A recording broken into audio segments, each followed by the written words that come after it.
नाजरीन, सोचिए उस पल का क्या हाल होगा जब एक छोटी सी गलतफहमी आयला और ऑन के रिश्ते को पूरी तरह बिखेरने की कगार पर ले आएगी। इस बार हालात इतने बिगड़ जाएंगे कि ऑन खुद आयला का हाथ पकड़कर उसे घर से बाहर निकाल देगा। दूसरी तरफ जैसे ही रिमला को आरफा की बातों से पता चलता है कि फैक्ट्री वापस मिलते ही उसे शामी से तलाक दिला दिया जाएगा, उसके पैरों तले जमीन खिसक जाती है। उसी वक्त वह फैसला कर लेती है कि अब वह अपना खेल खुद खेलेगी। रिमला शामी से कहती है, अब वक्त आ गया है कि हम आयला से मिलें। पहले तुमने कोशिश की थी, लेकिन इस बार मैं खुद उससे बात करना चाहती हूं। क्या तुम मुझे उसके फ्लैट तक ले चलोगे? जबकि हकीकत यह होती है कि रिमला पहले ही ड्राइवर से आयला और ऑन के घर का पता हासिल कर चुकी होती है। उधर ऑन साकिब के घर जाने की तैयारी कर रहा होता है। चोट की वजह से उसे जूते पहनने में तकलीफ हो रही होती है। आयला प्यार से कहती है, रुकिए, मैं आपको जूते पहना देती हूं। लेकिन ऑन मुस्कुराते हुए कहता है, नहीं आयला, मेरे जूतों को हाथ मत लगाओ। मुझे अच्छा नहीं लगेगा कि तुम ऐसा करो। मेरी जान रहने दो। मेरी जान सुनकर आयला हैरान रह जाती है। उसकी आंखों में खुशी साफ दिखाई देने लगती है। इतने में ऑन के फोन पर कॉल आती है और वह दूसरे कमरे में चला जाता है। उसी वक्त दरवाजे पर दस्तक होती है।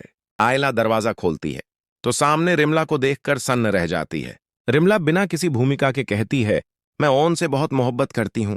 मैं उसके बिना नहीं जी सकती। तुम उसके साथ खुश नहीं हो, इसलिए बेहतर यही होगा कि तुम जल्द से जल्द उसे तलाक दे दो, ताकि मैं उससे शादी कर सकूं।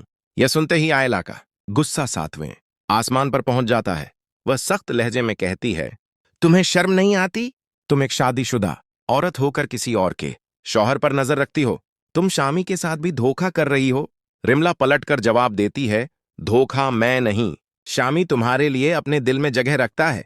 जैसे ही तुम ओन से अलग होगी, वह तुमसे शादी कर लेगा। अब आयला का सब्र जवाब दे देता है। वह दरवाजे की तरफ इशारा करते हुए कहती है, बस 1 मिनट के अंदर यहां से निकल जाओ। मैं तुम्हारी शक्ल भी नहीं देखना चाहती। उसी दौरान शामी वहां पहुंच जाता है। रिमला तुरंत उसके पास जाकर कहती है, मैं तुम्हारा ही इंतजार कर रही थी। इतना कहकर वह गाड़ी में बैठ जाती है, जबकि शामी एक नजर आयला की तरफ देखकर वहीं खड़ा रह जाता है। इसी बीच ऑन कॉल खत्म करके बाहर आता है। जैसे ही उसकी नजर दरवाजे पर खड़े शामी पर पड़ती है, उसका चेहरा गुस्से से लाल हो जाता है। हालांकि शामी बिना कुछ कहे वहां से चला जाता है। अब ऑन का शक यकीन में बदल चुका होता है। वो गुस्से में आयला से पूछता है, उसे यहां किसने बुलाया? क्या तुम अब भी उससे मिलती हो? क्या तुमने ही उसे हमारा पता दिया? आयला रोते हुए सफाई देती है, ऑन, ऐसा बिल्कुल नहीं है। मेरी बात तो सुनिए। लेकिन इस बार ऑन कुछ भी सुनने को तैयार नहीं होता।